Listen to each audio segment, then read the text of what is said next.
Amir, I really don't know where to begin. This is an amazing honor to be inducted twice into the Hall of Fame. I admittedly don't know how these things work, but when they said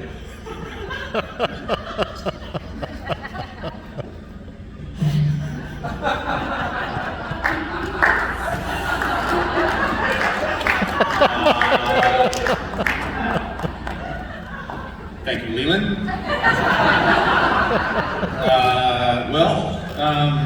This is a little awkward. I'm sorry. Apparently, I've not been asked here tonight to be inducted for a second time, but rather to introduce new individuals to the Hall. If you'll bear with me here.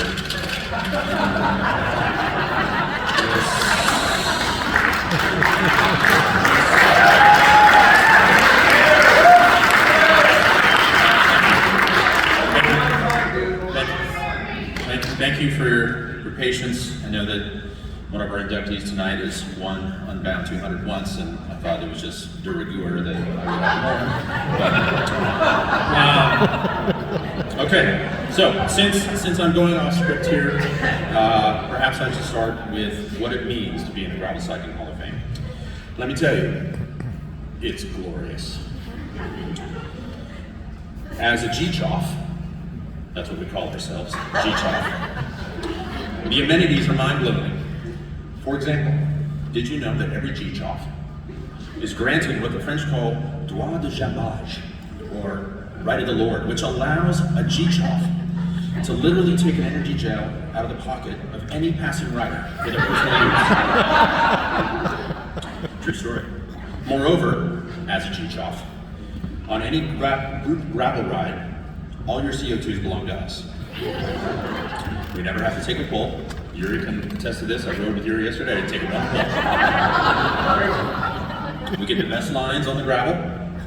And if we encounter hike-a-bike at any point, a litter with porters is immediately dispatched to convey us across the peanut butter mud whilst someone else carries our bike for us. These, along with a myriad of interview requests and free bikes / industry perks / whatever, underscores just how amazing it is to be in the Hall. In all seriousness, it is an honor to be in the Gravel Cycling Hall of Fame. I'll try to read this without getting claimed. For the simple reason that the company is pretty amazing.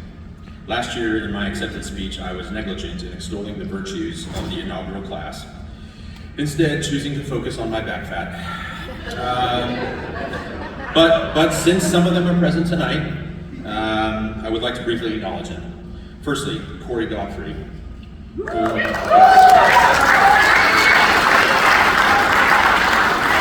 whom I call the People's Champion because of his unfailing niceness coupled with incredible resilience in finishing more endurance-length gravel events than anyone on the planet. Fun fact, Corey has completed 11 Unbound 200s and 2 Unbound XLs, which adds up to 2,900 miles of Emporia gravel for his career.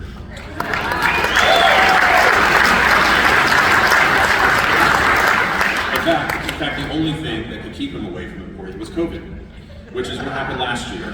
And so we're very honored to have him here this year. Thank you for being here, Corey. Next up is Mark Guitar Ted Stevenson, whom steadfastly held true to his vision of what grassroots gravel should be. And although I cursed his name many a time during his event at Trans Iowa, there is no mistaking that he did it his way. You either took measure of yourself or you DNF'd. If it was the former, you knew you had done something remarkable, and if the latter, you knew it was your fault. Chris Gogan is our moral gravel compass, who speaks plainly about what gravel should and shouldn't be, and pulls no punches when it comes to calling something BS. Sometimes he calls it on the hall itself, and sometimes he walks across the street to Maud's and gets a tattoo that says HOF, as he did after the ceremony last year. But every time, yes, Maud's Tattoo Shop right across the street, incredible rates, incredible artistry. But every time you know that he's speaking earnestly from the heart, and we need that in the hall. Christy Moen is our tent builder.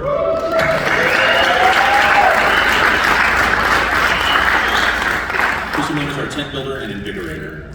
For as long as I can remember, Christy has invented or reinvented events and brands, each time with an eye towards being more inclusive. I've said time and time again that the race we know and love that's happening this weekend would not be what we know it as had she not stepped in the early years. As an aside, I will also say that Christy, in order to rebuild things, does have a penchant for renaming things. First, she changed the name of the race to Unbound. Then she changed the name of the bike shop. And just before I came up here, she said I was to start referring to her as the artist formerly known as Christy. So, be forewarned. We all know the unpaved tempest that is Bobby Wintle. Hard caffeinated dervish, hard incredible hair, hard carnival barker. But all positivity and vision, Bobby represents the next generation of gravel disciples. And he's only 75 years old. Lastly, I will turn to our Queen of Pain, Rebecca Rush. Easily the most decorated athlete currently in the hall, Reba is so much more than just a rider, having started her own event, done scats for charitable causes, yada, yada, yada. It's all a bit much, if you ask me. Like, sheesh, give someone else a chance. Full disclosure, I can only say that because Reba isn't here. If she was, I would be in big trouble. She'd be up here having me in a headlock at this exact moment. Luckily for me and us, she can't be here tonight because she's presenting to the U.S. Congress about traumatic brain injuries and research. Sorry, I can't cut it down Hall of Fame back because our country needs me. Give me a break. In all seriousness, I think the quality of the first class, myself notwithstanding, speaks volumes about where this accolade can go, and there are a myriad of folks that deserve to be in here. So keep writing those nominations. In summation, it's great to be a GeeChof. But it needs new members. And if I can't be inducted twice, or 3 times, or maybe 4, which I think is a travesty, then let's get some new people in there. So, with that in mind, I'd like to read to you tonight's incredibly deserving inductees in the Gravel Cycling Hall of Fame. We're going to start with...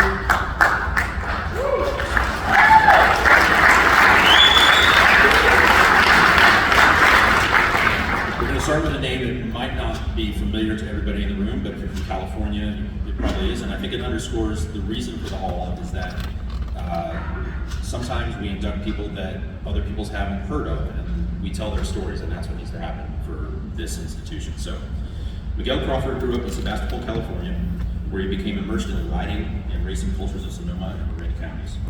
With a love of maps and exploration, Mig started designing routes that were fun, often very long and hard, magical mystery tours through the diverse, challenging, and eclectic hills of Sonoma County and beyond. With a small group of his friends, these rides started to grow, and the official Grasshopper Adventure Series was launched in 1998. The Grasshopper rides, Mick says, quote, were born from my love of riding and creating the perfect combination of road and dirt to challenge person and machine, end quote. Hoppers are not officially races, but they draw an experienced and competitive field. It's a shape-shifting series evolving with a positive spirit of strong riders in wide-ranging landscapes. The rides call for a variety of bike types and help spark interest in gravel riding and the creation of a new genre of bikes. Literally decades ahead of when the bike industry started marketing gravel bikes, Mig and his friends were pushing their old road bikes to the limit, installing the largest tires the frames could handle and taking parts from early mountain bikes to create new Franken bikes that could handle the abuse of long, mixed-terrain rides.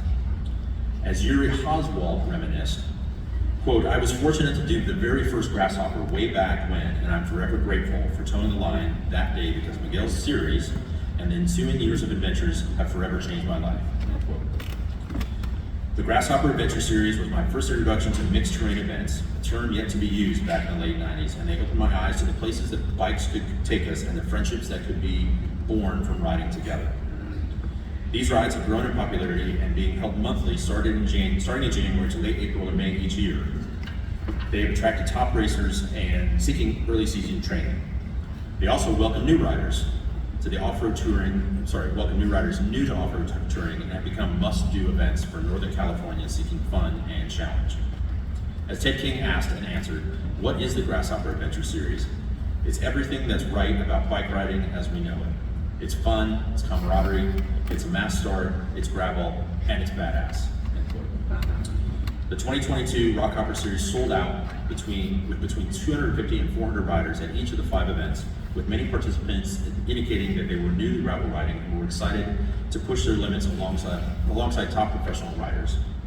While the crowds and terrain were diverse, and everyone was there with a smile on their face, and Mig is to be thanked for having the vision and energy to make these events happen, all while working with his wife Tara to raise 3 kids and teach Spanish at a local high school. Sadly, Mig is not available to be with us tonight. He got a better gig in Spain, I believe, but we have a video message from him to play for you tonight. So, Miguel Crawford, ladies and gentlemen.